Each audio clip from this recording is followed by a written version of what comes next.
You're live. Okay. Thank you so much. So please start. Okay. So good morning, good afternoon, everyone. I'm very happy to welcome you to this webinar on sustainable tourism in water-related ecosystems. So we have gathered many interesting speakers today, a very varied panel of speakers. Please, can you mute yourself? First, I would like to thank you all for joining this webinar. This is the first of a series.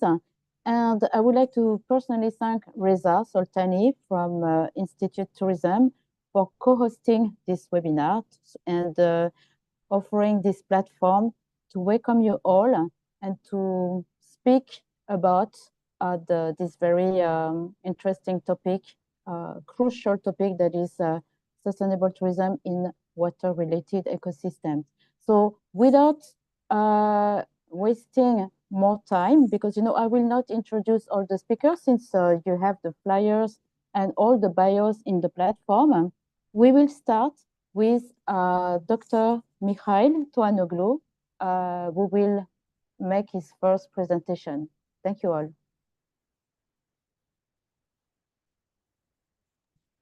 Thank you, Catherine, and it's a pleasure to be here, and thanks for the invitation, both from Institute of Tourism and yourself. I would like to start because it's the beginning of the event, and thank you for giving me the first part because I have some other teaching duties today. So the topic, yes, as you said, is quite interesting. We speak about water-based tourism, water-related ecosystems, either marine ecosystems or mountainous, lake, other water ecosystems that are usually very attractive for visitors, for tourism. That's why we try to understand the sustainability issues related to that. From my point of view, the main thing here is that, first of all, we need to understand the environmental impacts in these water-based ecosystems. Specifically when we have regions and destinations that are, as I said before, very attractive because of their water ecosystems and marine ecosystem, coastal, island, and mountainous destinations. At this point, it's better to say that in the majority of the communities that are there, we have to consider their interests, the importance that the water ecosystems play to their daily life, to the development of the destination, not only as an attractive element. So in this case, we know very well that many communities, they depend a lot on these natural resources, not only water, but also energy. We have situations that we have water scarcity, we have marine pollution, and this also is something that is related also with the increased number of visitors, maybe uncontrolled tourism activities. So I would like to highlight here that we have to, first of all, to be able to monitor and understand the situation on the ground. We have to, of course, to maximize the integration and inclusivity of the community in anything that is related with activities in water-based ecosystems. Considering that we don't actually interrupt, we don't disrupt the things that are really related for many years with their daily life in the local economy. We have fishing activities, we have other activities that are natural for the communities to stay competitive, to have some kind of economic growth related with water ecosystems. Of course, as I said, in many cases, we use the water ecosystem as an attractive element, and this is where we have to start planning in a more sustainable way.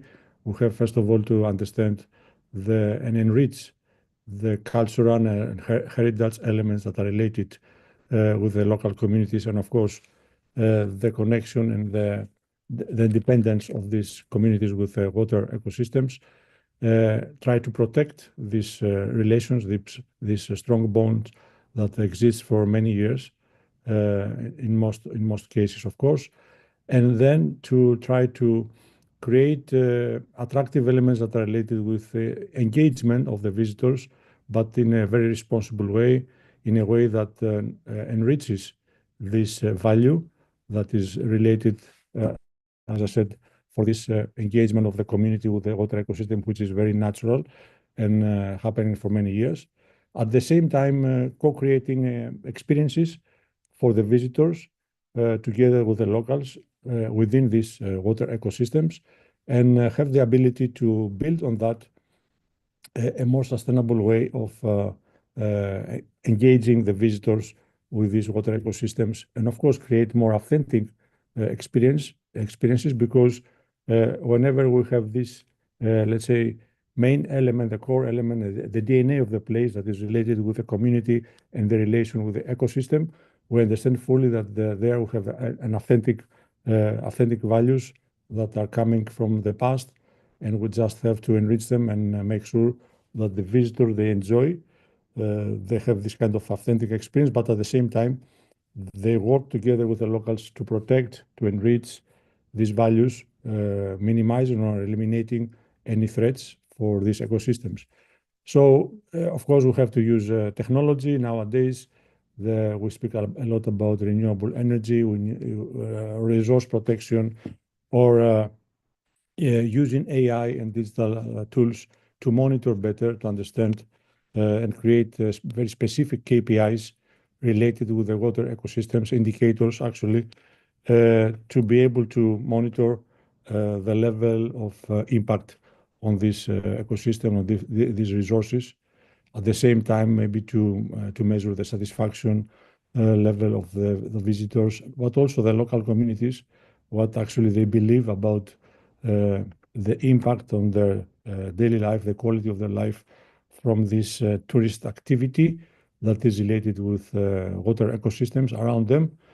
And of course, as you understand, it's not easy, but definitely we can have a balance, a very responsible balance between tourism, between thriving economies within these ecosystems, and at the same time, tourism activities that are going to create additional value to the destination, but meaningful value, not only to specific stakeholders, but also to the communities, enriching the environmental value, the heritage, and as I said before, any activities that are very natural and very meaningful for the locals in terms of interacting and engaged with water ecosystems for the reasons that they have been there for many decades and hundreds of years for these communities. Of course, we have a lot of examples, some of them in a negative way in terms of degradation of these ecosystems, but at the same time, we have other destinations that they understand fully the critical issues, they understand the values that have to be protected, and they are able to plan and develop these destinations in a very sustainable way, creating also monitoring tools and methods to understand more, to share also information about data and very, let's say, tangible elements that are related with these values, and create awareness not only to local community but also to the visitors about these sensitive and fragile water ecosystems. So yes, I think we can definitely combine and have these success stories for destinations that are related with water-based ecosystems, but it needs a very specific and very careful approach, planning to understand exactly the roots and the heritage, the tradition, what actually relates and creates this strong bond between the communities and the water ecosystem, and then develop on that in a more sustainable way, creating circular economic conditions also to maintain the strength of the destination. And as I said before, to highlight the most interesting parts that can create also authentic experiences for the visitors, at the same time adding value to the daily life of the local communities. So it's a matter of planning and monitoring from my side. And yes, of course, there are unique characteristics to each different water-based ecosystem, and of course, in relation with the local community.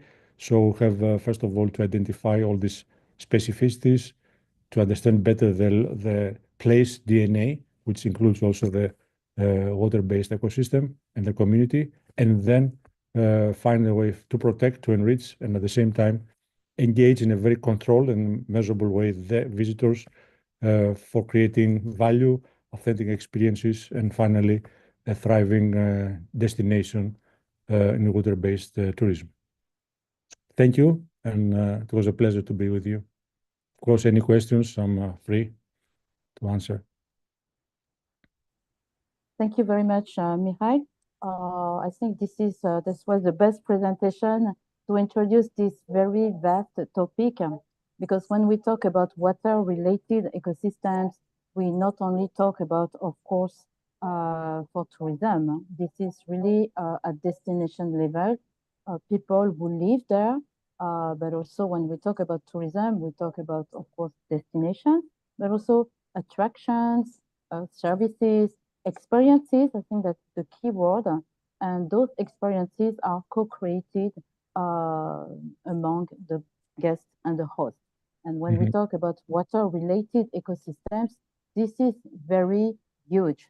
We are not talking about rivers, but also lakes, oceans, waterfalls, streams, anything that is related to water. And so talking about attractions, we will now welcome Jacob Kondelka, who is representing the company Rixen, establishing cable parks in lakes, mostly in still water areas. Jacob, are you ready to talk? Yes, can you hear me well? My screen just froze Very for well. us. Okay, okay. Thanks, Catherine. The word is yours. Let me, I have a couple slides that I will be just walking you through. Perfect. I hope you can all see that well. So I'm really pleased to be able to be with you here today and talk about water-based tourism from the attractions point of view. So I've got a couple slides to go through, and hopefully that's going to be something new to you, or at least going to give us a good context to where we stand and also what we can do better. So the points I'm going to be talking about in relation with sustainability and attractions is the sustainability challenge in water tourism. Then we will talk about what makes water tourism sustainable. We will then have a look at the current attractions in the water tourism as we see it, and as are the main things that people are drawn to. Then I'm going to talk about cable parks, which is what we do, and will highlight how that fits into the whole mix. And I'm going to share a few stories on how these things have real-world impact and how they transform communities. So now, when it comes to water tourism, there is a need to balance fun and responsibility, because tourism worldwide contributes 8% to global carbon emissions. Now, most of that is travel, of course, people flying in and out to destinations. But outside of that, there is a lot of things that are happening in those destinations that contribute to those emissions. So as we mentioned here already, water attractions are vital. They draw people, they're great for economies, and they're great for the destinations themselves. But they face rising environmental concerns because of the impact they have. So there is a need to balance. And so we'll be looking at this from an attractions point of view, where on one end, you have attractions that, when done excessively in a fragile environment, could be even harmful. And then you have attractions that, you do them and people are drawn to them, people like them. These are activities that have literally zero impact, zero negative impact on the environment. Okay, so we'll be looking at the range. Now, when we talk about sustainability and how to improve this, just looking through some principles of sustainable water tourism, I think in the attraction industry, we need to be looking at number one, energy efficiency. So looking at how much, how are other attractions energy efficient, and those that consume a lot of energy can those sources be made out of renewable energy sources? So that's definitely one thing, and I'll show you some graphs of how these attractions are kind of standing today in general. At the same time, we wanna have minimal ecological disruption. So of course, when we are bringing these experiences for people, we need to consider the impact on the water, the environment, the wildlife, deforestations if we build something. So we also need to take that into account to minimize that impact. We want to maximize community benefit, and that is not just economical and creating jobs and bringing money in, but it's also social and cultural, right? Bringing something that enriches the communities themselves who are living there.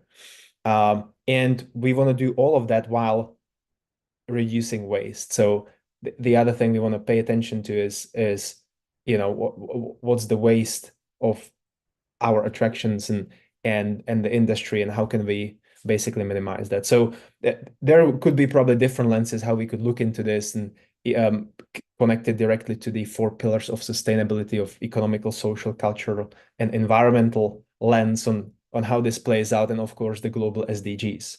Okay, but looking at kind of these main pillars, I kind of want to lay out the current water tourism attractions and how it stands, and what can we do maybe better, and give us a good overview. So, what are current water tourism attractions that people get drawn to? So these are, of course, water parks and big venues with slides and pools and places where people come with families and spend a day in. And there are loads of fun. There are tons of fun, and every country has few of these, and they're amazing, and they're booming right now, especially in the Middle East region. Then we have, all of these complexes have usually wave pools, they have running rivers, and I've seen developments. I couldn't believe what amazing stuff they build in some of those countries in terms of entertainment for the visitors. So these are certainly staple in the industry. Then we've got some new stuff. This is gaining a lot of traction, which are these artificial surf waves. So a lot of water parks or destinations are adding this to attract visitors. Then we of course have things that are happening in lakes and lagoons and on rivers and oceans, such as using boats and jet skis to entertain people. And so when we look at all of these attractions, and there are many more, but this is kind of selected to give us something to start with. And when we look at all of these attractions, there's always an impact. When we talked about the energy consumption or impact on the environment, there's always a emission of CO2 through fuel or through energy consumption. So assuming that all of these attractions are powered with non-renewables, and it's a key, because in a lot of countries, of course, you can offset all of that when you power that through renewables. But in the worst case scenario, imagine power these things by coal. Was the average daily consumption in kilowatt hours and emission of tons of CO2. When you look at the attractions I've shown, the wave pools are lower than small park with water slides is higher, and actually surprisingly the surf waves, because they're pumping water through, and if they run 8 hours a day for consistently, they can produce quite significant CO2 emissions if powered by coal and non-renewable sources. And the same goes for things that are powered by gasoline or diesel. So you're looking at jet skis and boats.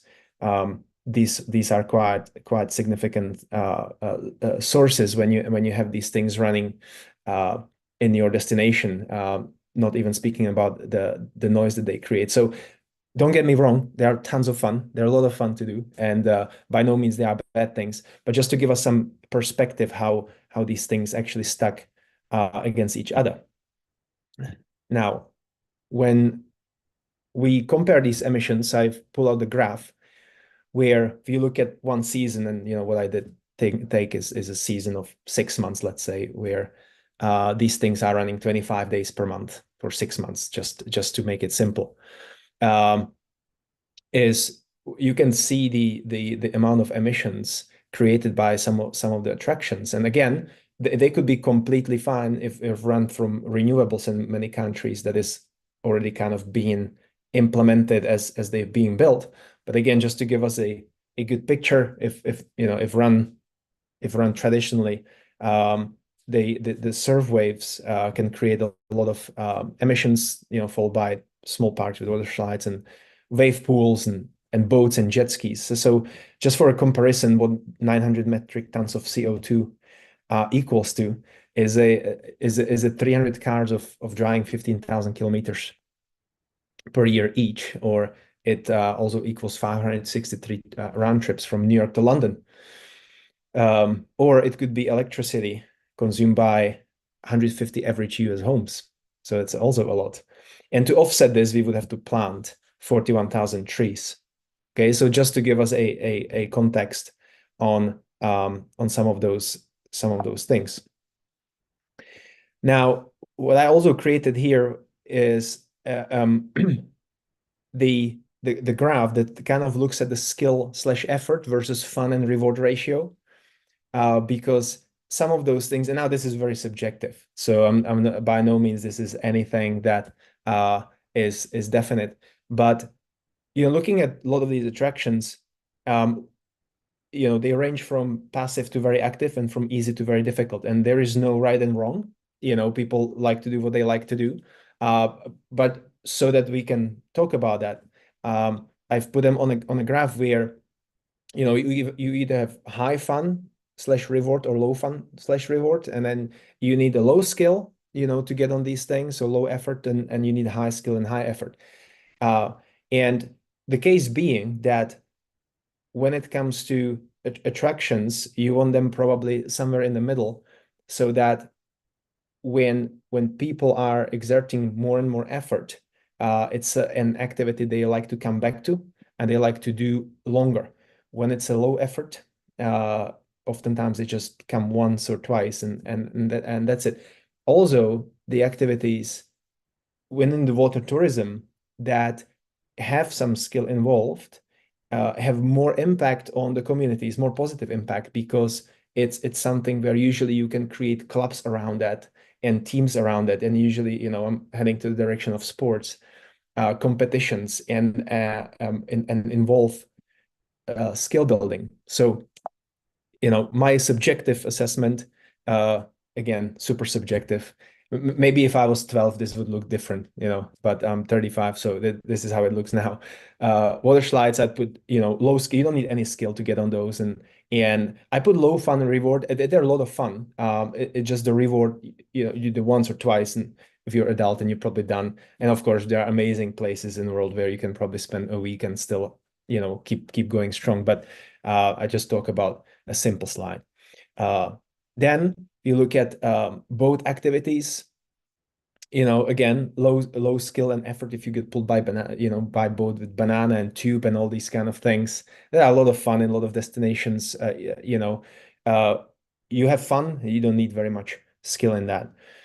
Jet skis, they come a little bit more skilled. You to ride jet skis, you need a little bit more skill, but it's also very easy. And then you're having some fun. And also remember that carbon emission footprint on that and the noise they create, right? So it's kind of putting it into a bigger context here. And then when you have on the right side more of a high skill and high effort, the artificial surf waves, they are a lot of fun. And actually, there are some companies who create these for disabled people, where they have a kind of a handle from the side where people can come and hold on to that, and they can practice surfing.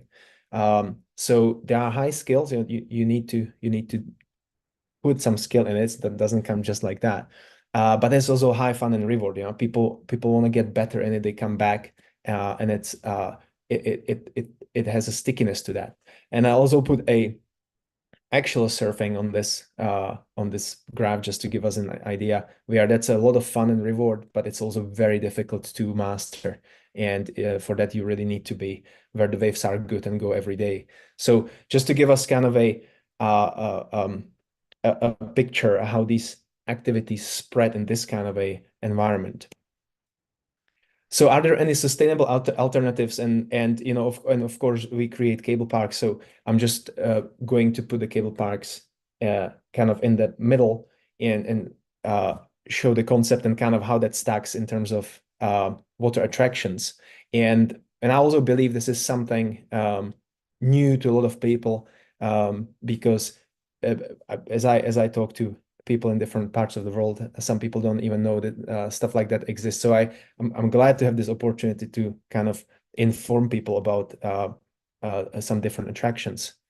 So now looking at the attractiveness and the spectrum of it, there is I actually figured out there was a quite interesting correlation between, you know, the things that are very attractive tend to have a higher carbon footprint, higher waste, higher or highish ecological disruption, and they have some community benefit, depending how they're set up. You know, it could be higher, could be lower. Also with the ecological disruption, they could be planned out very well and it could be zero. So again, you know, this is no definite numbers here or the statements, but there is a certain correlation. And then you look at on the other side of the spectrum where you've got, you know, low attractive sports where, you know, I put a kayaking. It's fun for a lot of people, but you're not going to attract millions of tourists to go and do something like that on a river, right?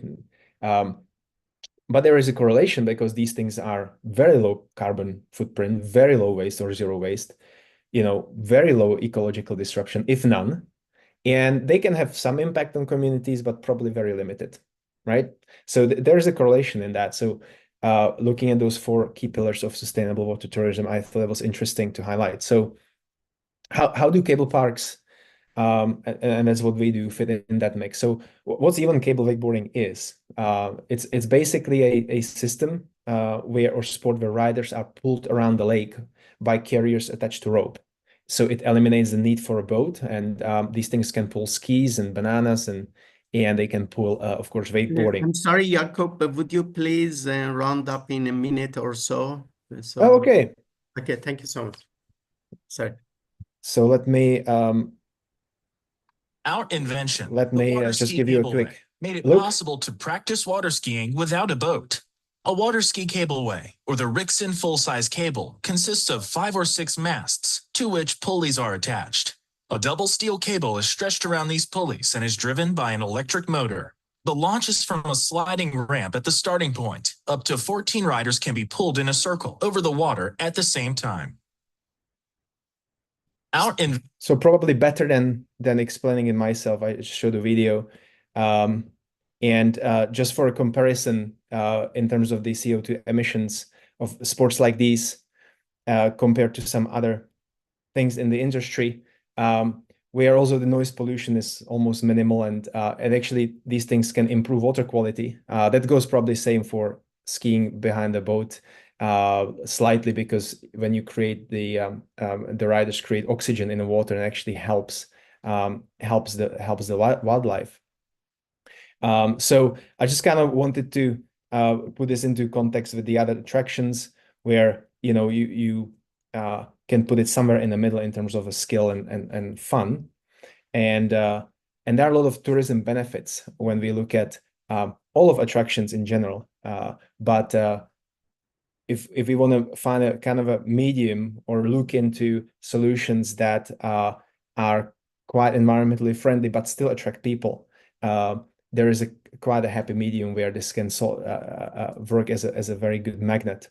And just the last real quick, you know, we've had so many really good success stories from around the world. This one is, for example, in Egypt, in El Gouna, and what we know from the operator of this place is that 70% of their customers are children from local schools, and they're forming their first teams, and they're competing in the nationals and world competitions. So kind of where I was going with that graph of the skill and fun and reward and the positive benefits on communities, when it involves these activities, sports, they tend to have much more positive benefit on communities than some other activities. So I would thank you for that, and I had to cut it slightly short, but I hope that I fit into the time frame. Thank you.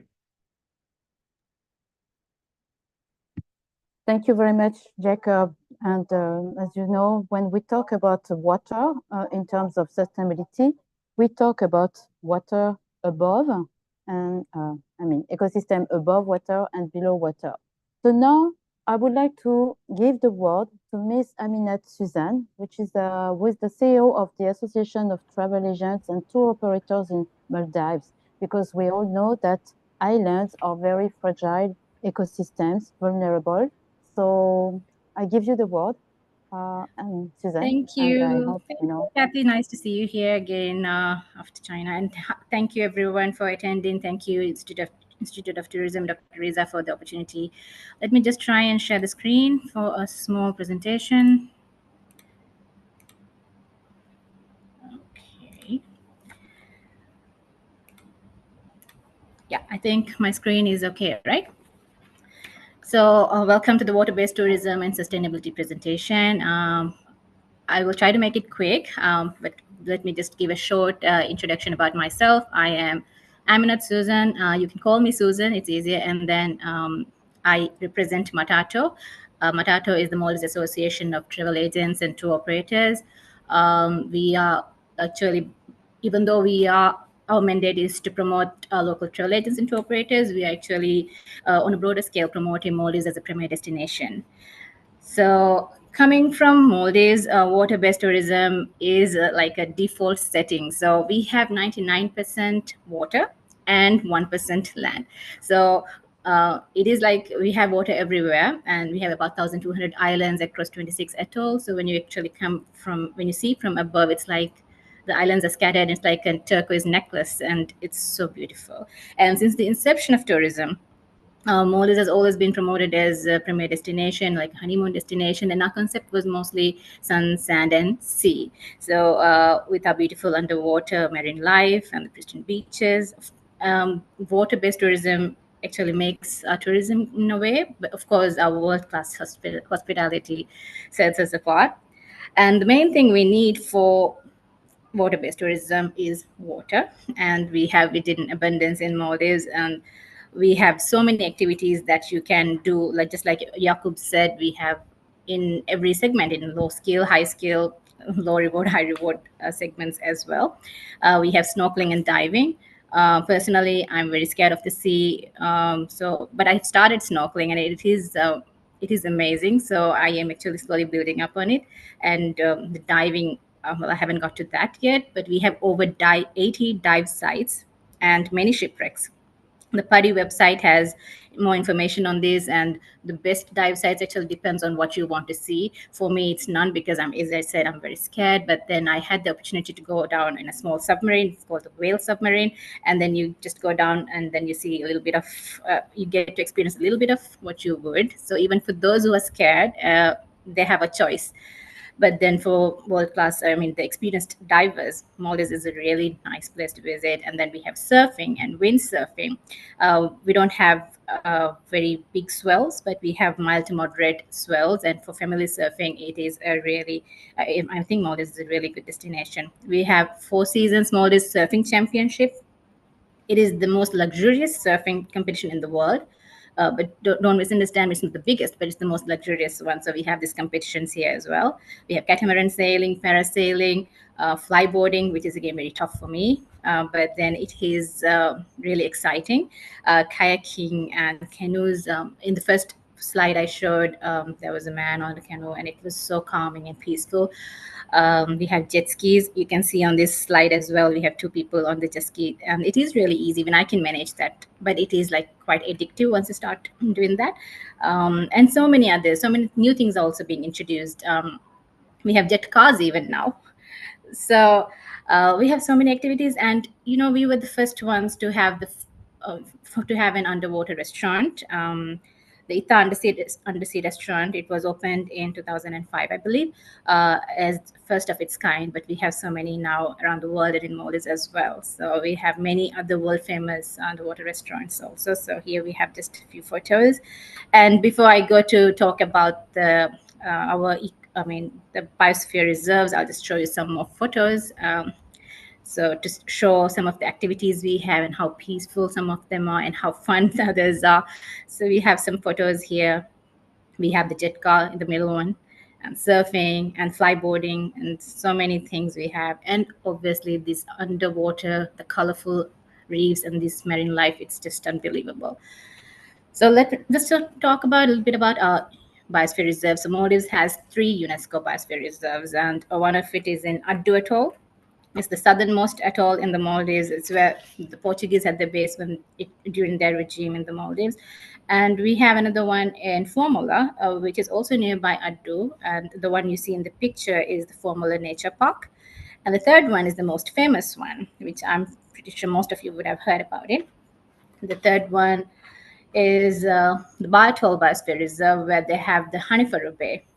It is one of the most beautiful spots in the Biatoll Biosphere Reserves, where with millions of visitors every year to see the beautiful whale sharks and the manta rays. And it is now considered as the world's largest manta ray feeding station. So let's just talk about sustainability now. Well, all good things have limitations, and all resources, even though they're in abundance, they are rarely infinite. So we need to work and promote responsible tourism, where guests and locals alike, we have to have social responsibility as well. So we must care for the environment, and we need to step away from just the monetary goals we have and work on preserving the blessings we have. In this photo, so if you can see, I know it's a very low quality photo, but it's a very important one. So what do you observe in this one? If you just look at it, you see there is a shark, and then around it, so many people. It's just too many people, in my opinion. So this has become the biggest challenge actually for us in terms of water tourism and diving and snorkeling and overcrowding. So it is surely everyone's dream to come here and see, or wherever they are, if they go diving, to come across the creatures, the unique ones and the common ones even. So it's a good experience, I know. I have this friend who has been a diving instructor for years, and then he was saying the other day that he would rather take a less traveled route and not disturb the ocean life and risk seeing just 1 or 2 of them, rather than going on the same route where everyone is going and polluting or disturbing the animals there. But I wonder how many actually people think like that. And now I'm going to show you another photo which I really don't like to show. It is a sad reality. We need to do better. We can be better. We are lucky these images are not the norm, and we have good experiences which outweigh these negative things. Improper waste management and littering in the sea causes so much harm to the environment. Like all resorts, we have waste management systems, but most of the islands, they lack it, and sometimes they have to transport trash to another island to dispose of it. And on the way, obviously, some of it is lost because whatever is loaded and whatever is unloaded almost never tallies. So this is a really big problem here in the Maldives, and I think everywhere, the littering problem. And I see that so many NGOs are working tirelessly, and I do see a small difference. And I do like to think that they make a difference in promoting environment conscious decisions amongst guests and even the locals. And proper regulations and enforcing them are actually critical. In many cases, there are rules and regulations, and we just need some more stringent measures to be imposed. We have so many beautiful resorts, but during construction, it does impose dangers on the environment if it's not done correctly and carefully. Coral bleaching is a huge threat, and our Environment Protection Agency, they have monitoring systems on reclamations and new projects to ensure that the effect on the environment, on the corals, the coral reefs are mitigated and minimal. Of course, our coral reefs are anyway facing harsh conditions due to global warming, and we must be cautious and ensure we follow environmental policies. We do sometimes read about shark attacks everywhere, even in Maldives, and it can be attributed to unregulated feeding, because even this causes, unprecedented behavior among the sharks. And although control measures are in place, many take this lightly and think, okay, I'll just feed them a little bit so that I can get to see them real close, and they just don't understand the gravity of such actions, and it can lead to bigger problems. Hanifara Bay, just the one I showed you a little bit earlier, is regulated well, and regulated well compared to other locations actually. So with set limitations on the number of guests who can go there, with the time limit on them, liveaboats can't go there directly, they have to take a boat from Dharavandu, and there are so many permits you need to take for photography, drone footage, and everything. So there are good measures, and I think these rules can be actually applied in other locations as well to preserve other sites. Recently, there has been new rules published to safeguard whale sharks with restrictions on photography. I have limited experience in the sea, but I saw one. It was so magical. So now there are regulations. So photography is regulated. You can't do flash photography. You can't use selfie sticks, and so many regulations have been implemented now. And just last Thursday, the government of Maldives announced they have issued a safety standard outlining measures to minimize accidents actually during water sports and other tourist activities in the Maldives. They announced that a formal regulation would be soon developed to ensure safer practices during such activities. To conclude, it is evident that we must preserve our unique selling points and work diligently to sustain our resources. We usually think just one more won't matter, but it does. Just like one more plastic bottle in the sea, it also matters. Every one more, it matters. And just one more person making a conscious decision to practice responsible tourism also matters. Well, before I end, just let me share some good news. Maldives was awarded the world's leading destination for the 5th consecutive time, and the world's leading green destination award for the 1st time. So that's a really, and we feel really good, and we want to do more also. And it's a lot of hard work by the industry people, and even the guests who come here. I'm very happy to see almost all of them are really environment conscious. If we have sustainable properties and non, obviously most of them just choose the sustainable properties, and it is good to have this awareness. And I'm very happy this webinar is also being promoted to promote sustainable water-based tourism.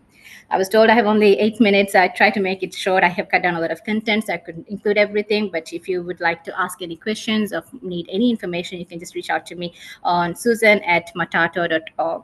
Thank you, everyone, for attending. Thank you, Dr. Riza, Institute of Tourism, for the opportunity. Thank you. Thank you so much, Suzanne, and congratulations for your successful award, and which is really, a culmination of all your efforts for sustainability. I know that sometimes, the frustrating part is that pollution and risk are coming from outside. So it's very a balance between, protecting yourself, but also attracting tourism for local development. So now I would like to call Joanna Fischer from Germany, Froblo, who is championing to water innovation through tourism. Welcome, Susan. Welcome, Joanna, sorry.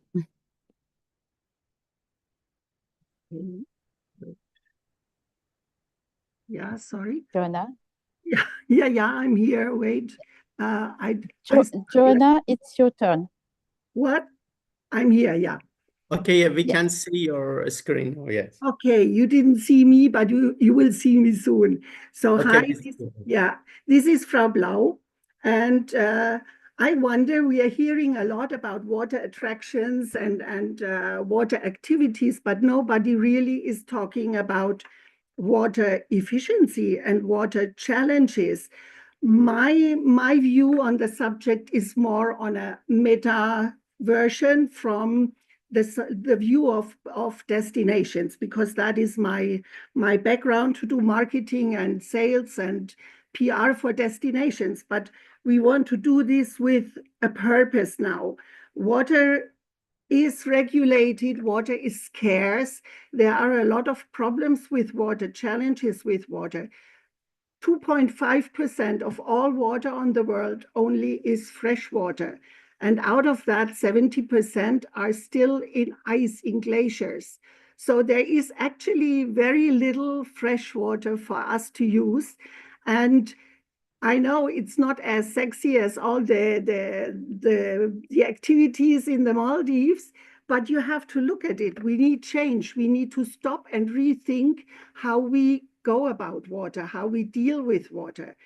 In many destinations where the lacks and the gaps are obvious, like this year in South Europe, where droughts and floods are happening, regulations are setting in. Governments are starting to regulate water use and to limit water use. And that is where I come in. I think we need to combine technology integration cross-sector to reach a sustainable water management and to reach a sustainable tourism. And we need to communicate it, because if people don't know what great things can happen to save water or to deal with water in hotels, for example, then it's a lost chance. Just shortly going into the increasing pressure, we have either too little or too much water. As you might have realized in Spain recently, the bad floods with a lot of dead cases. We have the water pollution, and at least I'm sure it's everywhere in the Maldives and everywhere as well. In the Mediterranean Sea, we had a very strong ocean warming, which destructs a lot of water ecosystems. Now, if the water ecosystems are disturbed, and the ocean has 30 degrees, it's not much fun to go in there. There are algae, it's not clear, the water, it's warm, it's not refreshing. So these are all things that happen now already, and we need to work on it urgently to prevent further, how do you say, decay. Then the strict enforcement is getting stronger, and eco-conscious travelers that are really preferring destinations that actively promote sustainability. There is also a growing market for travelers that want to engage with local communities. So this is the customized strategy. Sorry, I'm getting confused with this presentation. I go over that because, sorry, now I can't go back. You know what? I go out of this presentation and I just, no, I can't get out. Hell, how can I get out? I want you to see me. It's better. It's not as distracting here. Yeah, now I'm here. Sorry, I got a little confused. So there is a lot of things we need to talk about and to see. If you come from a destination point of view, I think we need, as an industry, to make water our main advocacy. Why? Because we depend fully on water. If there is no clean water anymore, there is not going to be any tourism. So what can we do? We can communicate about the investments in the country. We can integrate innovation technology. Aminat, you were talking about the waste and the disposal of waste. There is so many startups and innovations that have great ideas. And that's something what I try to bring together cross-sector with the tourism industry. So the tourism industry has access to that, because a hotel marketing manager doesn't know what technology is applied in his hotel to save water. There are new monitoring devices where you can see water use in real time. That means you discover leakage. Leakage is happening everywhere. There are countries that have up to 40% leakage. Now, if these are countries that generate water through desalination, it costs a lot of money. It costs a lot of energy. It's not all circular energy or green energy. So there is a huge CO2 emission on that part. How can you waste then 40% through leakage? That is where the efficiency comes in. You have first to get order into your water systems, into your water governance. And that is exciting in itself. It's a part that really makes people curious. It tells stories. And the stories are what we need for integrating people into the water thought. Thinking about innovation in water, bringing an emotional aspect into it. Water is life. Water we need, all of us, the industry and the business and everything. So why not combine purpose with business and find an approach showing the people in the airport, a big screen, what is the water situation in the country? Yes, we do have challenges. What are the challenges? And what can you do to help with those challenges? Then your programs come in, great programs where people can participate and can help locals to save their water, to work on projects that are cooling. Have you thought of the climate crisis? The heat is going up everywhere. Tourists coming to countries that already now, like in the Middle East, have 40, 45 degrees.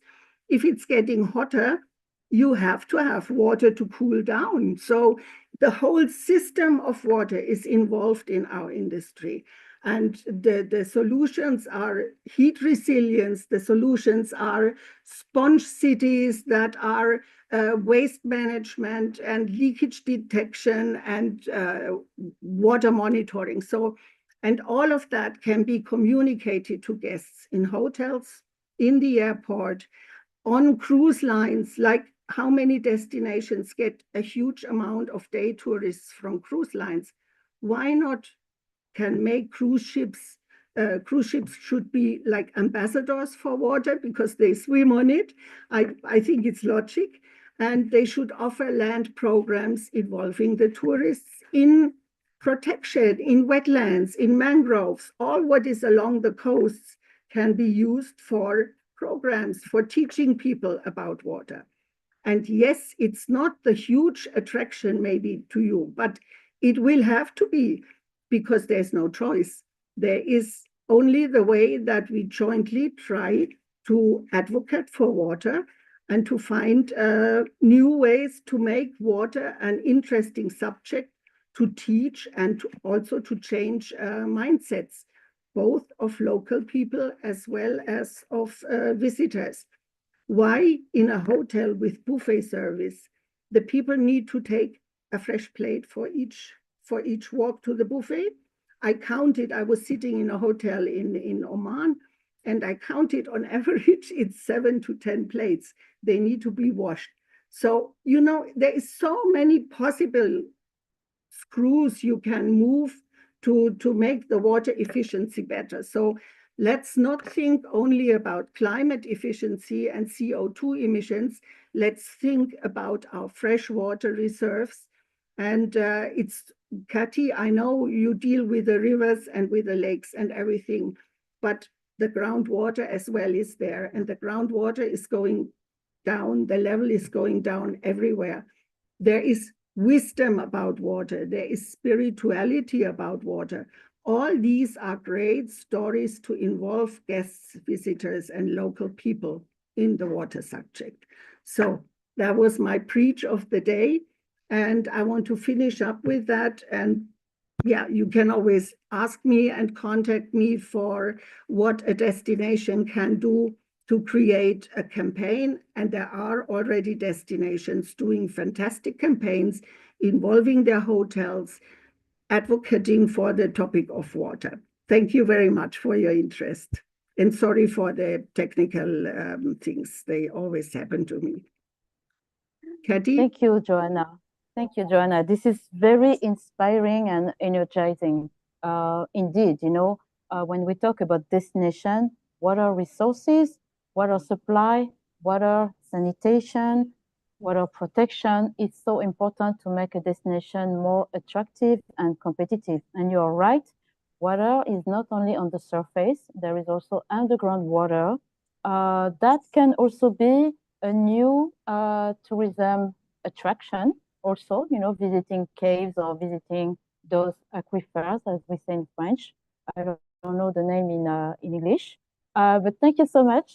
And this is just the beginning, you know. There will be more series about sustainable water, sustainable tourism water tourism, sorry. And we will keep you updated. So now, without further ado, I will call Dr. Majira Tisanga to talk now about sustainable water tourism. Hi, Catherine, is that me? It's you. Well, thank you for everyone for giving me such an opportunity to talk about this important topic from the Asian perspective, actually. So I'll add some insights, not to repeat the same what you have heard already, but I'll give you some kind of an Asian perspective from Sri Lanka. By any chance, Catherine, how many minutes that I got? You have 10 minutes, if possible. Perfect. Thank 10 you. minutes. Thank you. Well, just to introduce who I am, as you can see on the screen, my name is Dr. Madhura Tiwanka. I'm a research and teaching scholar working for Edithcoan University in Sri Lanka. And my teaching background is basically about sustainable tourism. And I'm conducting a research fellowship about marine and ocean-based tourism activities in Griffith University in Queensland, Australia. So I'll give you some kind of an understanding about what's happening in terms of Sri Lankan perspective when it comes to ocean and marine tourism. Well, I'm more than happy to answer if you have any further questions.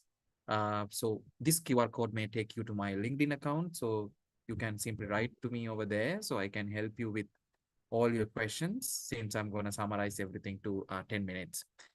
Well, water-based tourism in Sri Lanka is one of the significant critical factor for the Sri Lanka tourism industry, because Sri Lanka tourism is one of the key industry for the foreign income reserves in Sri Lanka. Plus, Sri Lanka is surrounded by Indian Ocean and blessed with a vast network of rivers, lagoons, reservoirs, and the island offers variety of activities ranging from whale watching, snorkeling, inland water activities, cultural explorations along with the waterways. So there are many more which is available at the moment for any incoming tourist coming to Sri Lanka. However, achieving sustainability in this sector remains challenged due to environmental degradation, governance issues, and I would say socio-economic disparities. So it has become a bit challenging.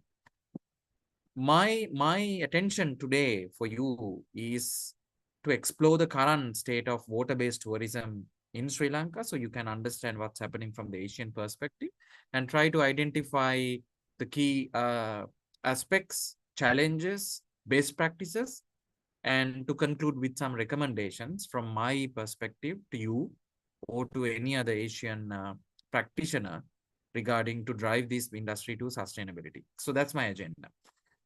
Sri Lanka's water resources make it a primary destination for water-based tourism. Coastal regions like Mirissa, Trincomalee, and Kalpitiya are renowned for activities such as whale watching, dolphin watching, which attract thousands of international tourists and domestic tourists annually. The coral reefs in Ikkadua and Pigeon Island in Trincomalee offer opportunities for snorkeling and scuba diving.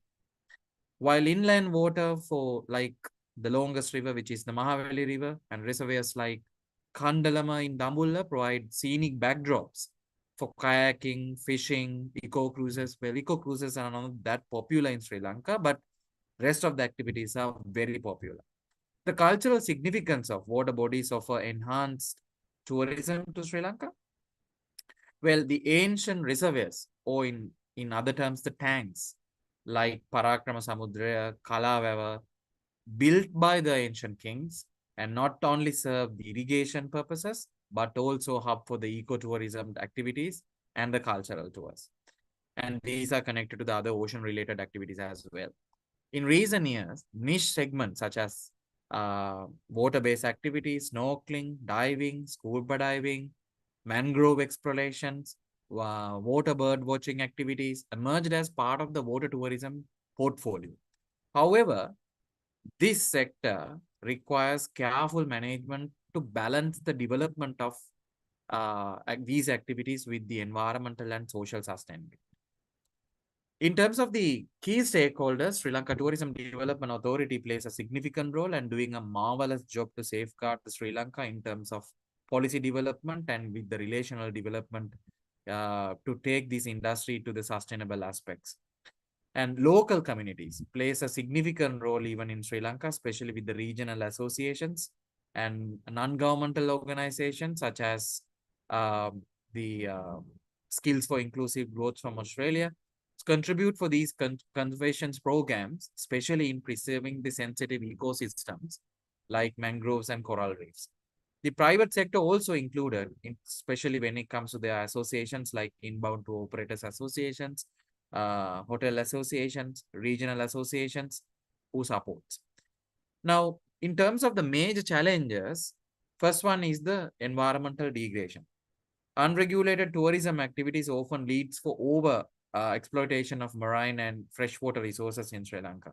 Coral reefs have faced significant stress due to pollution, climate change, and destructive activities such as anchoring and snorkeling. And mangroves, which is vital for protecting the coastline and maintaining biodiversity, are being cleared for commercial development, which we need to answer. Second one, the pollution, which is very common in Indian Ocean, which with the increase of tourism activities coupled with the inadequate waste management policies led to a massive environmental disaster. Especially, you can experience this one if you want to come and visit the Bentota and the Negombo Lagoon. Most of the plastic waste and untreated water sources are affecting this aquatic ecosystem in Sri Lanka. And the third one I would say is the rapid infrastructure development along the coastal side, including the hotels and restaurants, which disrupt the ecosystem. In areas like Mirissa, whale watching has been heavily criticized for overcrowding and inadequate regulations, which is leading to stress on marine animals. And then the cultural vulnerability, very common again to all of us. Sri Lanka is highly susceptible to the impacts of climate change, including rising seawater, coastal erosion, altered rainfall pattern. So these changes threatening to the sustainability of the water-based tourism ecosystem, similar to the other nations. Although there are policies exist to regulate the tourism, enforcement still remain weak, but fortunately, we have received a new president with a new cabinet to look after all our industries, especially the industry like tourism. So hopefully, the lack of coordination and policy development will be filled by the new government and to drive this industry into the sustainable aspects. But even though there are challenges, let me to talk a bit more about the best practices. Sri Lanka has initiated several programs to promote sustainable water-based tourism. In Ikkadu, for instance, marine protected areas have been established for safeguard coral reefs, and they regulate the snorkeling and diving activities. And not only that, Sri Lanka Tourism Development Authority introduced the community-based tourism models, which is very successful in some of these coastal regions. Whale watching in Mirissa is increasingly regulated. So we have the Wildlife Authority looking after those activities. They have introduced the guidelines for the boat operators, and similar to the dolphin watching.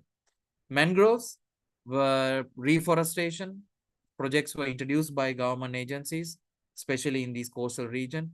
Knowledge, competencies, skills were shared by the stakeholders so they can look after all these activities. Despite these efforts, significant gaps still remain in achieving sustainability. Enforcement of the regulation is still inconsistent, as seen in the overcrowding sites like Mirissa or Trincomalee or Pasikuda. It's very popular and it is overcrowded. So there is lack of widespread awareness about these eco-friendly practices among tourists and operators. Even though the well-educated Western world tourists are well known to these practices, but still they keep on visiting these overcrowded destinations, even though they are fully aware about these less sustainable practices. Monitoring mechanisms is lacking. There's a gap. So marine pollution, coral health need to be looked after with proper monitoring and regulation to drive this. And then the integration of local communities for decision-making processes is very limited, and which is leading to a conflict and mistrust. So I would say strengthening the policy enforcements and promote ecotourism, developing more and more awareness and education for incoming tourists, improving the infrastructure which is sustainable, developing more climate-friendly resilient practices, strategies, and promoting more research and data with the stakeholders to drive the industry and to encourage the stakeholders for international partnerships, for them to get exposed and learn are some of the major recommendations that I would like to give to any Asian destination similar to Sri Lanka. Because I would say that Sri Lanka is a case study for any Asian destination or small island destination to understand how these activities are driving for less sustainability. So just to conclude, water-based tourism in Sri Lanka is a dynamic sector, very important sector, but it is but the sustainability aspects are in a critical stage which we need to drive towards to these achievements, especially in terms of environmental degradation, policy gaps, and inequities. So by adopting the best practices I just told you, how you hope that any small island nation or any Asian destination could drive to these sustainable targets that we are heading to. And I'm more than happy to share more findings, what I got from the Sri Lankan perspective and small island nations perspective with anyone if they're going to write to me. Thank you, Catherine. I hope that I did it roughly around 10 minutes. And thank you, Doctor, for the opportunity. That was perfect. Thank you, Dr. Tivanka. I wanted to add, that as a resource, water has value, and this is a shared value. And most of the time, through tourism, unsustainable tourism, this value is unfairly shared. When we talk about sustainability, we also need to talk about a fair access to water resources by the local communities. The first time I was exposed to an unfair situation through tourism was when I was studying the situation in Dominican Republic, where one single tourist consumed at that time 600 liters in average per day through the swimming pool, washing the dishes, washing the towels, watering the green. So that's a lot, that's much more than, of course, the average consumption of a local. So we need to be aware of the value of this water. Sometimes we think that water is free, water is unlimited. No, no, it's not only water as a resource, but also water services, water supply, water sanitation. They have a cost, and the cost is increasing.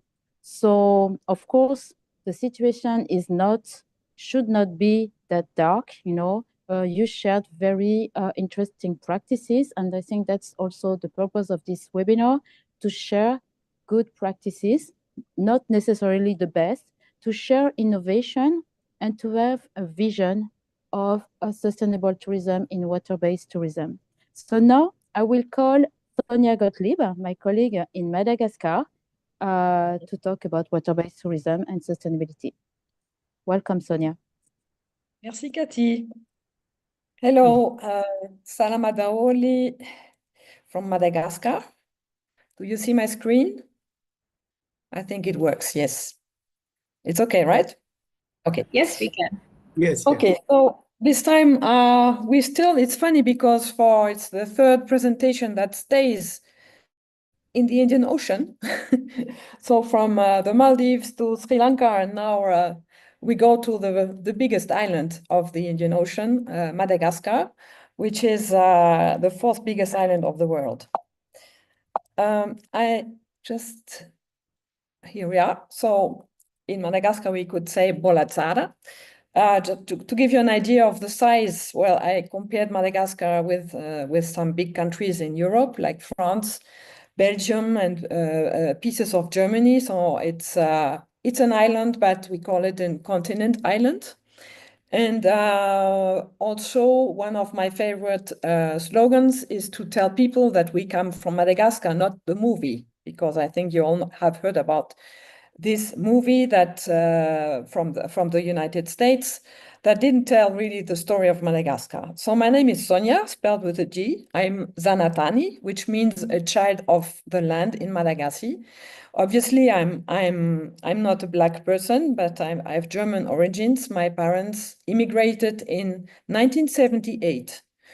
So I grew up in Madagascar, and I've been working in tourism on the field as an entrepreneur for 32 years.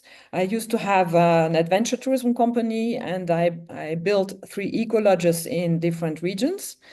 But right now, and especially today, I'm as a French-speaking trainer for the Global Sustainable Tourism Council. So this GSTC huge association is something you might have heard about, and I think it is good. It's good to complete and to give guidelines about the issues that some of you already mentioned. So Madagascar, first of all, I talk about the destination to give you some let's say, some new ideas about Madagascar that has much more than lemurs and baobabs. Related to water-based tourism, we have a big potential that we already explore, like, for example, the Canal de Pangalan, a freshwater channel along the east coast that is 500 kilometers long, and you can navigate on it. We have on the western coast 2 main rivers. We are navigating on them with canoes or motorboats. And of course, as any island in the Indian Ocean, we also have huge reefs and other islands, like small islands like Sainte-Marie, Nosy Be. And as Cathy mentioned earlier, also a very different type of specific niche tourism of diving, which is cave diving or cenote diving. These are some pictures just to have to give you an idea how different Madagascar, how many different ecosystems we have on such a big island. And so it's from the east coast. You see the freshwater channel along the Indian Ocean, on the Indian Ocean side, and the typical kind of boats we're using for excursions. This is on the west coast, so the rivers have another color. They're more like muddy rivers with full of laterite soil. Places where you can stay several days on the river and camp without crocodiles on some special beaches. Then you have also white water experiences. This is really on the highlands with waterfalls, rafting, and kayaking possibilities. And of course, the classical Indian Ocean, but this is more on the Mozambique Channel side, because you see the reef is very far and far outside. And Madagascar is known for kite surfing, windsurfing, kite surfing, surfing, and diving, but on a much smaller scale than the Maldives or Sri Lanka. I would say you've seen the pictures of Madagascar. Madagascar is beautiful, right? Isn't it? So we have still a big water-based tourism potential that has not been, that is not endangered. There is no over-tourism. There is no risk for over-tourism because tourism is very, very small in Madagascar. We have, well, unfortunately or fortunately, depends which part of the glass you're looking at. The reason why we don't have many tourists is about bad politics and bad international flight connections, and there's not a real strategy for tourism development. So all these beautiful landscapes and activities you've roughly seen they're not endangering anything except the tourist who might be in danger if he meets a crocodile. So there's still a lot of space to develop our water-based tourism activities in a more conscious way. There are lots of solutions as well. And I will give you just one specific case study that is interesting for my colleague from Sri Lanka as well. It's about GSTC and Setamada. So GSTC, as I mentioned, I am their trainer actually, And GSTC is a leading global authority in setting and managing standards for sustainable travel and tourism. And of course, they have different sets of criteria since they started to develop the first criteria for the industry in 2008. And they have also destination criteria. So for like destination bodies like tourism boards, for example. In these criteria have 4 pillars, which are, well, the global pillars you find in most of all certification schemes and labels and so on. So A is about sustainability management. You have 1 for social and economic benefits, 1 for cultural heritage. And the last one, D, is the one I'm going to use today for my case study. It's environment. So the environment pillar for GSTC is, like for all the others, is the main goal is to maximize benefits to the environment and minimize negative impacts. One of these criteria you see here is really about how to implement practices to minimize pollution from noise, light, runoff, erosion, ozone-depleting substances, and air, water, and soil contaminants. The picture is terrible. It's not in Madagascar. We would never have as many boats in the same place, but it gives you an example for almost each of the indicators. So you can imagine the noise, you can imagine the smell, and you can imagine the quality of the water surrounding these visitors, right? Then you have another criteria that is still in the pillar D, that is about biodiversity conservation. So any destination should, or any stakeholder in tourism should support and contribute to its conservation. So including appropriate management of a property, of a beach, or any touristic highlight. We have seen similar pictures of a plastic beach, but not as bad in the Maldives. What can we do about this?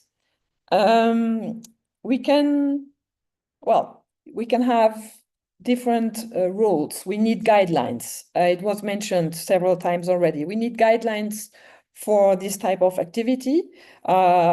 This specific criteria is about wildlife interaction, and it is not specifically for whale watching, but you can apply this criteria for elephant riding, or I don't know, in Africa it can be walking with a lion, and all these kind of attractions that should exist.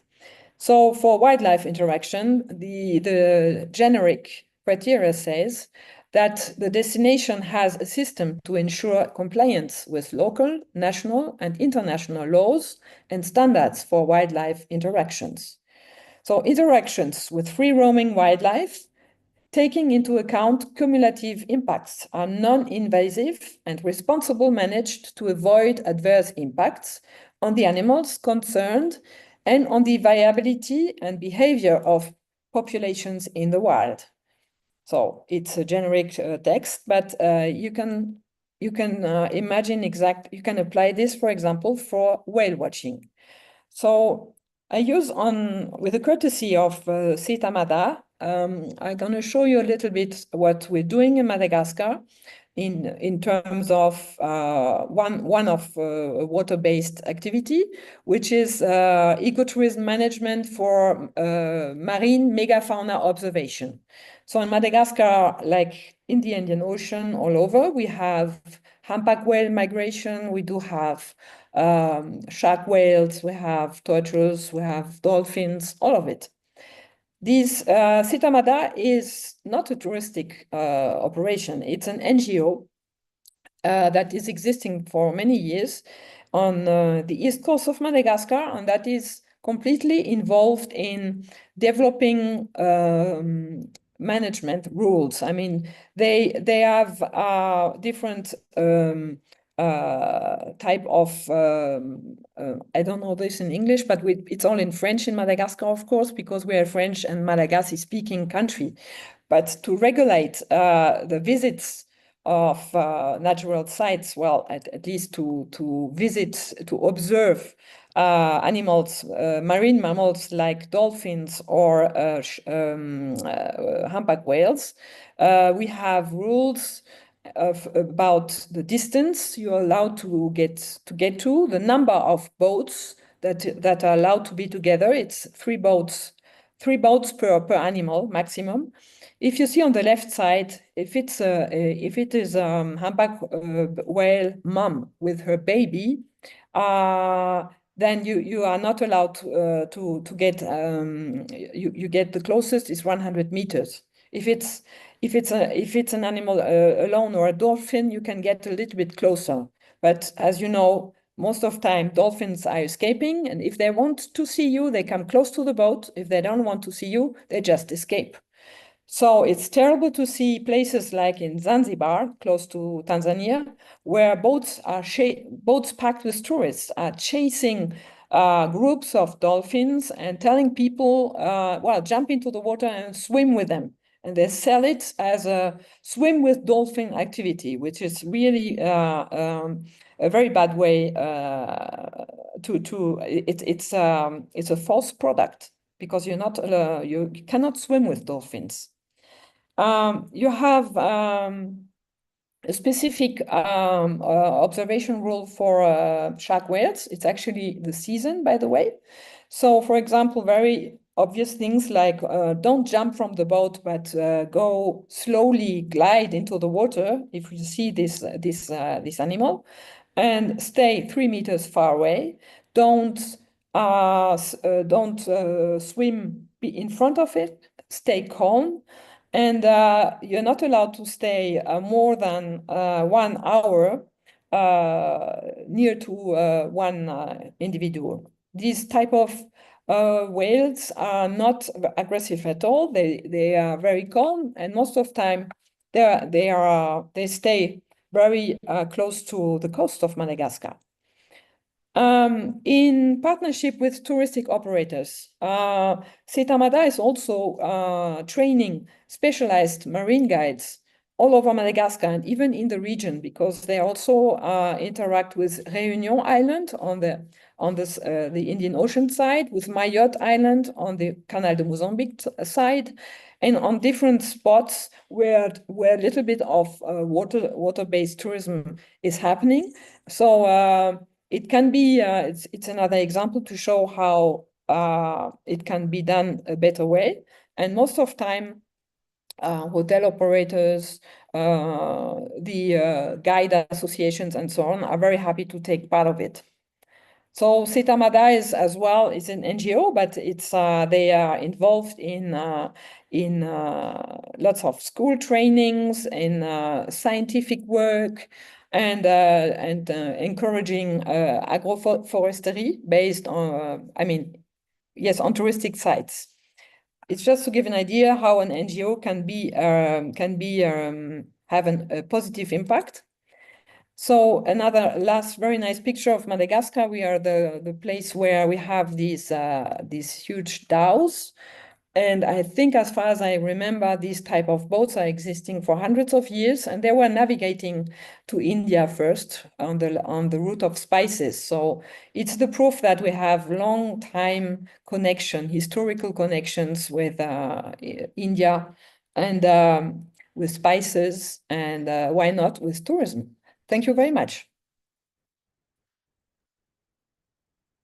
Thank you very much, Sonia. That was really inspiring, even if, I know already the presentation, but every time it's really energizing and inspiring, because we have to say that Sonia and I, we are both French-speaking trainers for the GSTC. And even if you focus on environment, we need to remind that there are 4 pillars. And, one is about sustainability management. The other one is socioeconomic impact, and the third one is cultural. So as an advocate of tourism as a tool for local development, I'm very much focusing on socioeconomic impact.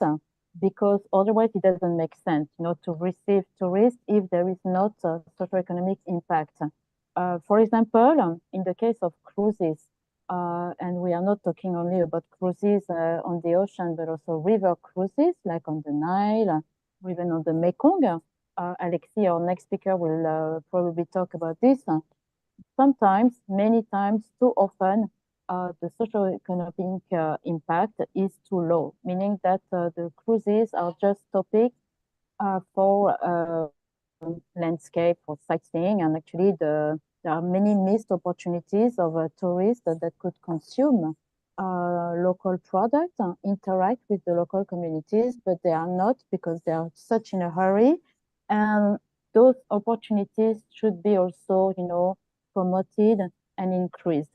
So yes, of course, environment is important because it is actually not the environment, but most of the time the environment of the local communities, but also, the social, economic, and cultural impact on those communities. So now I will introduce Alexis de Surmain, who is actually sitting close to me.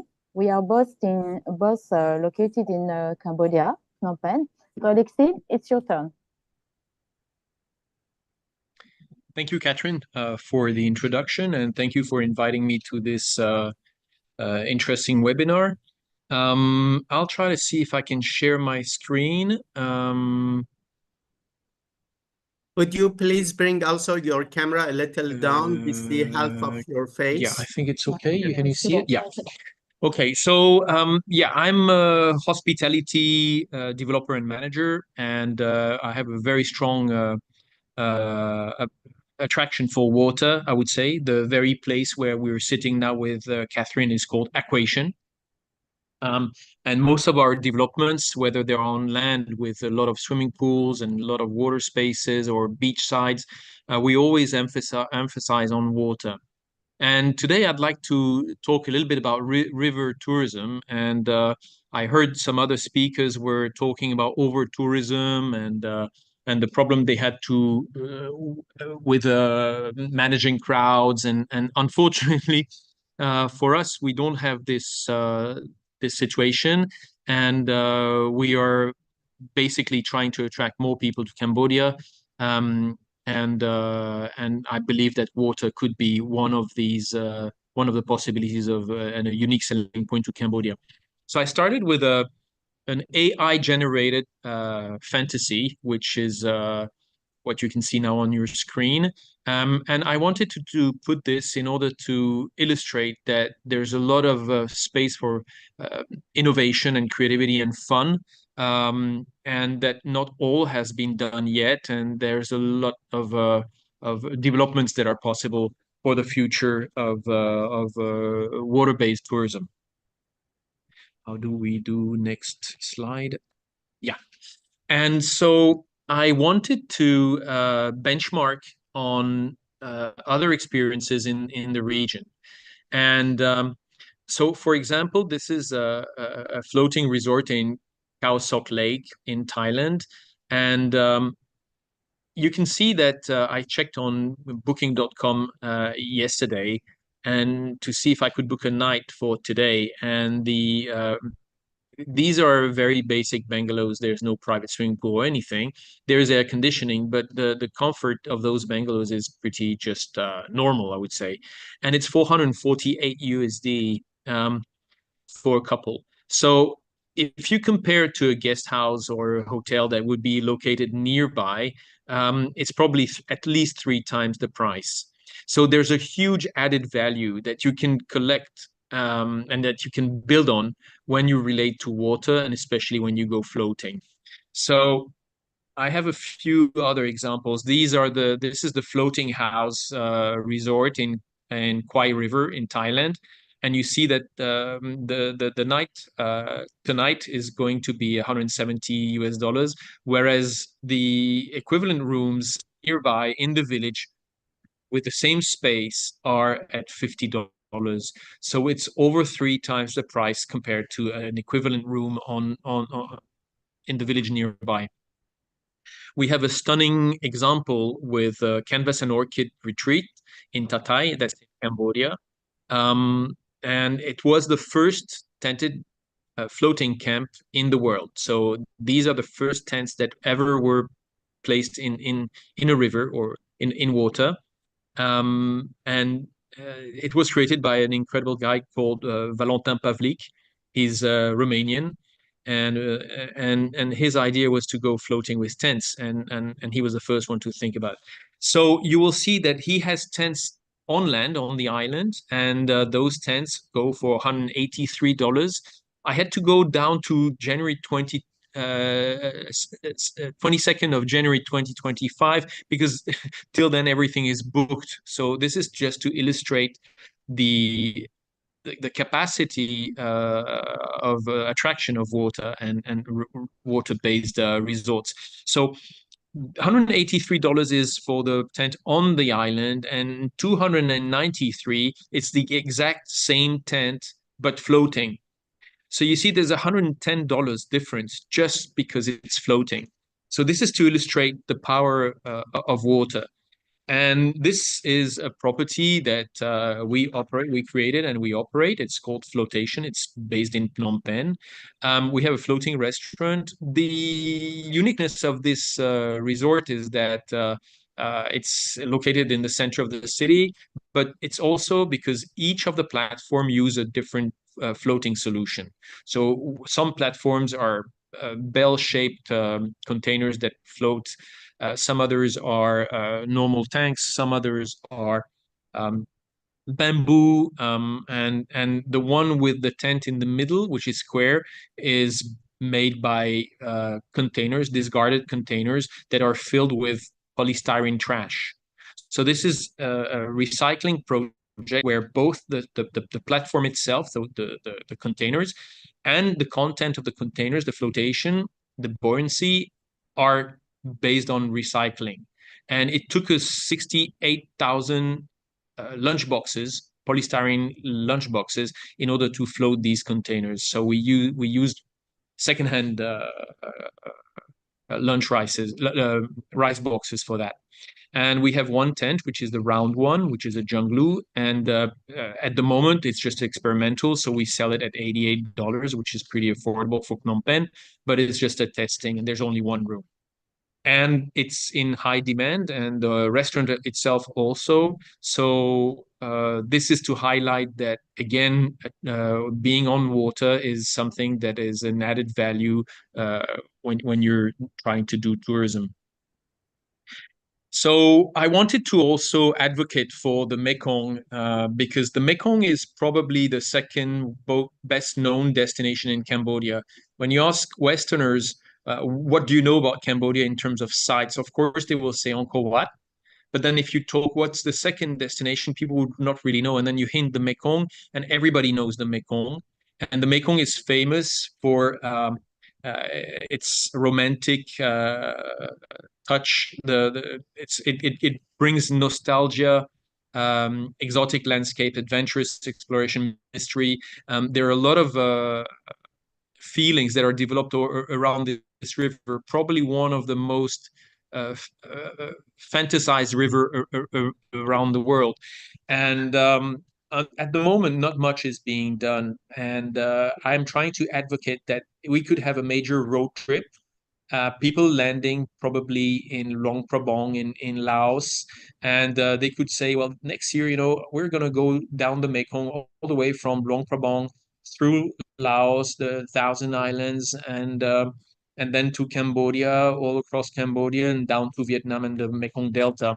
And this could become a very major destination for Cambodia, adding up to Angkor, of course. And it could be a transnational project that Thailand, Laos, Cambodia, and Vietnam could join collectively and create together a new destination for a longer stay. Because you probably know that, some of you might know that people stay in Cambodia on an average of 2.5 nights, and we're trying to find other things to do and other destinations, other places to see, in order to extend the stay of the people and not just be an extension of Thailand and Vietnam. And here's another crazy AI-generated suggestion. Again, to illustrate that, you can go really crazy. Of course, you might want not to use AI and have your architects working on crazy solutions, which we do. But it is to show that we can offer very different lifestyles, and tourists want to experience very different lifestyles and live something really different from what they are living every day at home. And they are, as they are spending little time in their hotel rooms, they want something more extreme sometimes, and more unique, and that they can memorize. So I think floating is something that can be really feeding this feeling and this expectation from travelers. We have a lot of non-AI generated pictures I wanted to add, and sorry, I just finished this presentation during lunchtime. So I wanted to add our own designs to show people that it's not necessarily AI that leads to craziness. We're called MADS, and we do crazy designs, and we have our own crazy designs, which are light on earth and more how do I say, environmentally friendly options. But this is just to give you an idea. And oops. Sorry about that. So in Phnom Penh, there's a possibility to grow a tourism new quarter, floating quarter. This is just an illustration of what could be possible to do. We have about, I don't know, about 200 or 300 hectares of water in front of the center of Phnom Penh, and an interesting creative tourism quarter could add a lot to the destination and help differentiate us from Bangkok, from Ho Chi Minh City, by offering something that is completely different and completely crazy. So we could have art galleries, hotels, restaurants, bars, all sorts of entertainment in front of Phnom Penh. And these are just this is not AI. This was designed by, I think, an a Dutch architect, which, sorry, I forgot the name, but it's an interesting option where you can combine hexagons and build up shapes. This is an existing, I think, complex that is being built in Seoul, Korea, and they have well understood the interest of going on the water. And this is the view of our floating solution in Phnom Penh. We also now have a boat that we've added to the rest of the complex, and we are trying to encourage the government to create a set of fiscal incentives to encourage people and develop things on the rivers, and start steering investments into more innovative and creative tourism solutions. I think that's about it. Thank you very much. I need to come back to. Can you hear me? Yes, we can. Yes. Okay, thank you so much. So thank you, Alexis. Alexis, would you please stop your sharing? I'm trying to. Yes, I am trying.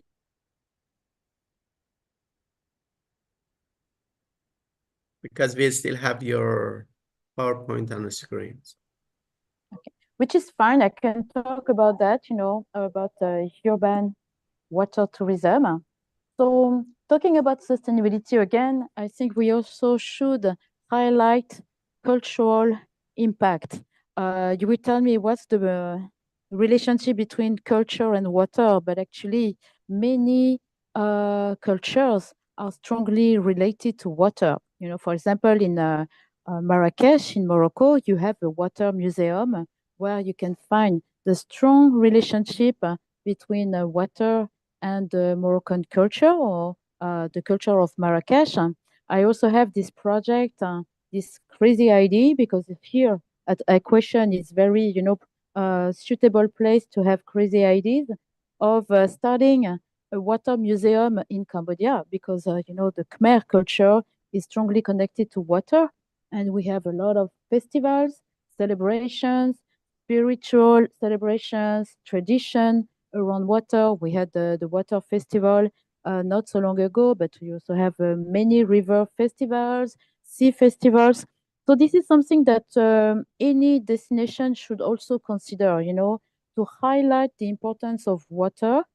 I know that throwing water a lot is not very sustainable, but in Cambodia, we have this tradition of throwing water during this specific water festival, which happens also in Laos, in Myanmar, and in Thailand. This is a festival happening in the hottest days of the year. So people are so hot that they want to throw water, but there is also a spiritual connection, which is the Buddhism. Buddhism and water have a strong relationship, but it's not only Buddhism. I think any kind of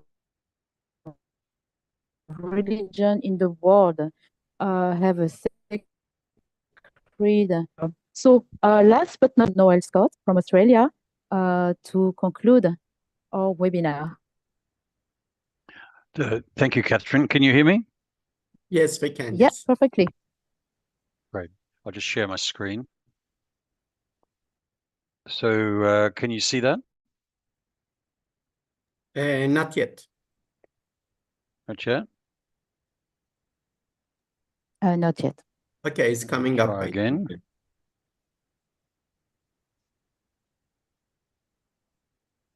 Yes, we can. Yes. Thank you. Okay, great. Thank you. Well, so again, thank you very much. And it's been very interesting to hear some of the previous speakers from around the world. It's wonderful. Many of the themes that people have talked about, I think, are very interesting. Alexis talked about innovation, a wonderful topic for tourism generally. And we've heard from Madagascar and lots of places. Wonderful. I want to talk briefly, and you'll have to stop me if I talk too long. I have a tendency to do that, about marine tourism in Australia. And of course, Australia's a coastal destination, so a lot of Australian culture, as well as nature and the sustainability issues are around water. So there's a whole series. I mean, Australia's a big place, so there are a whole series of attractions which are marine based. And I'm going to talk mostly about these ones in Queensland, where I live, the Great Barrier Marine Park up here on the Great Barrier Reef in Australia. But of course, in the south, you've got fairy penguins, lots of beautiful places in Western Australia and so on, as well as whale watching in Hervey Bay in Queensland. One of the things that is very interesting, and Australians may not, we don't sort of really think about this much, but Australia, from a Western perspective at least, has got a beach culture, and over the past 120 years, the beach has been an important place for tourism and leisure, and that has led to some interesting things. First of all, a lot of interest in surfing, but also protection of people through this Surf Life-Saving Association. And this is quite a sophisticated NGO, you might say, in Australia, where there's lots of knowledge about protection of people in the water, which is often used as an example for countries around the world.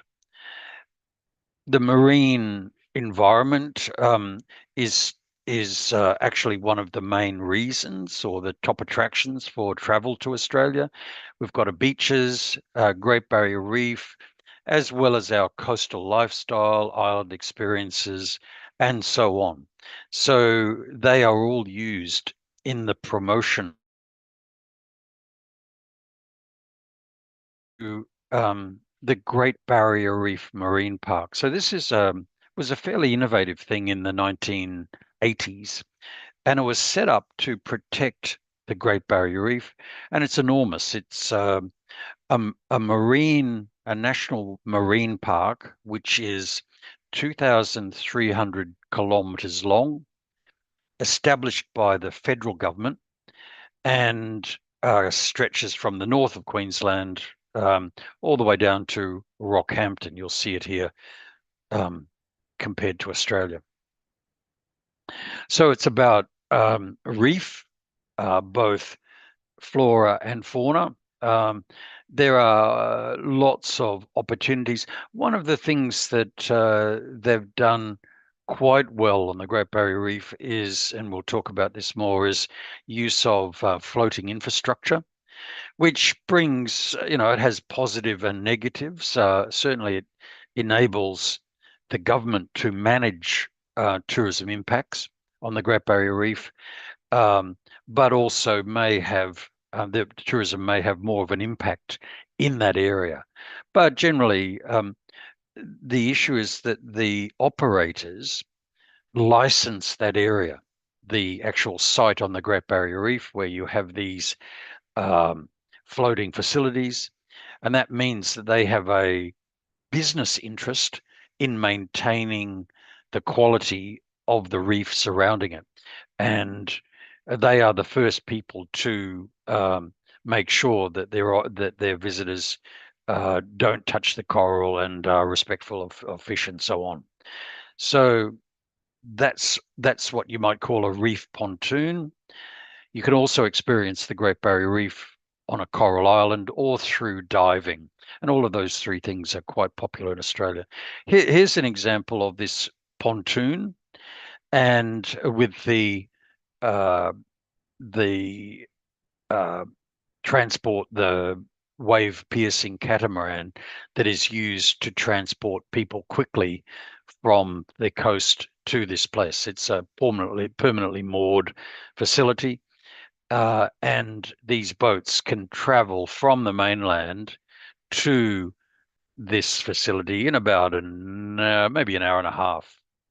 So quite developed infrastructure. There is this Great Barrier Reef Marine Park Authority, which manages the Great Barrier Reef Marine Park for the long term.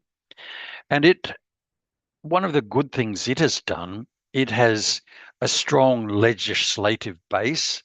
So, and it's established a series of zones and permits for access to the reef. So there are some areas which are for scientific purposes only, some which are more for recreational tourism, and some for fishing and local use. So all of those practices are very well established, and there's a whole series of activities that are available in different parts of the Great Barrier Reef. So that zoning is a crucial part of managing the marine park efficiently. There are a number of different ways that tourists access the park, but generally the Great Barrier Reef Marine Park is encouraging ecologically sustainable tourism, but they do it, interestingly, in a partnership with the tourism industry.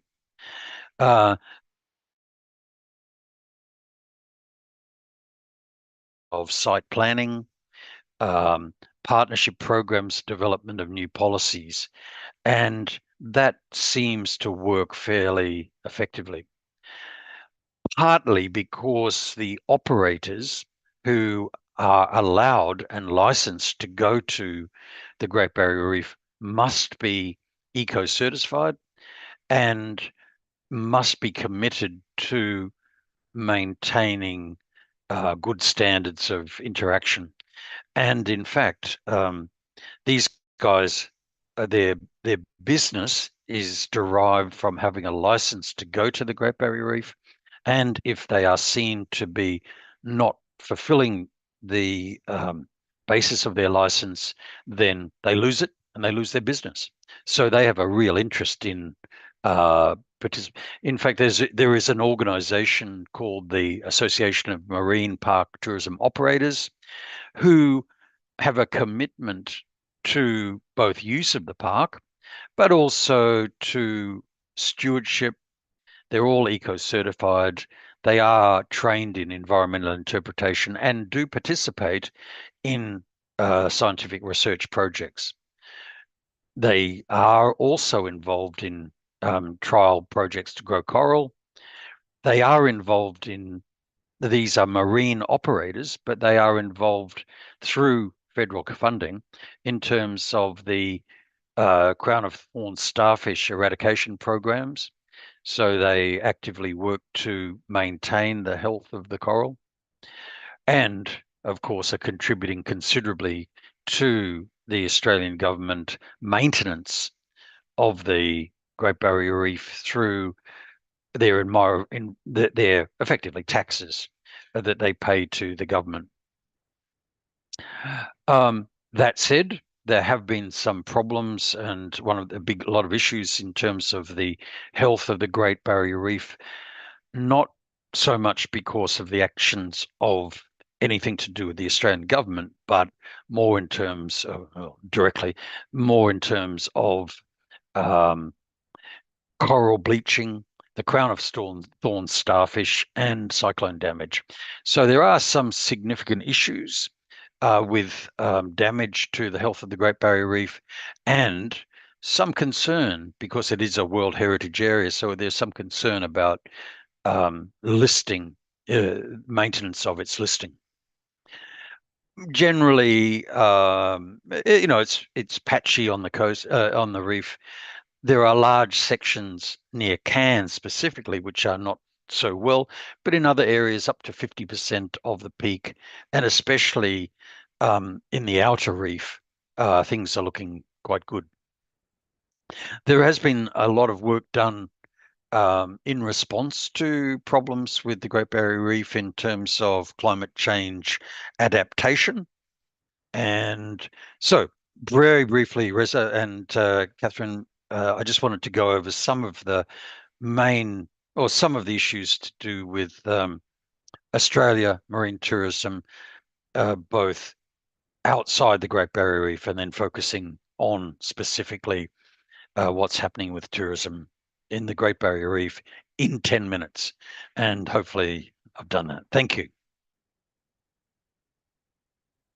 Thank you so much.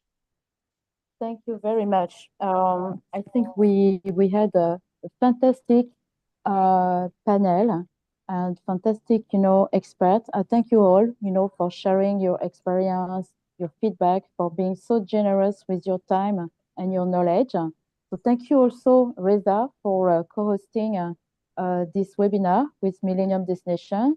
This is not the first one, and I'm sure it won't be the last one, of course.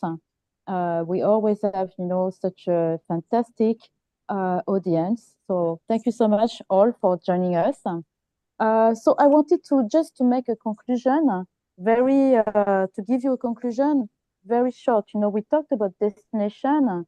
I'd like to talk about sustainable destination branding.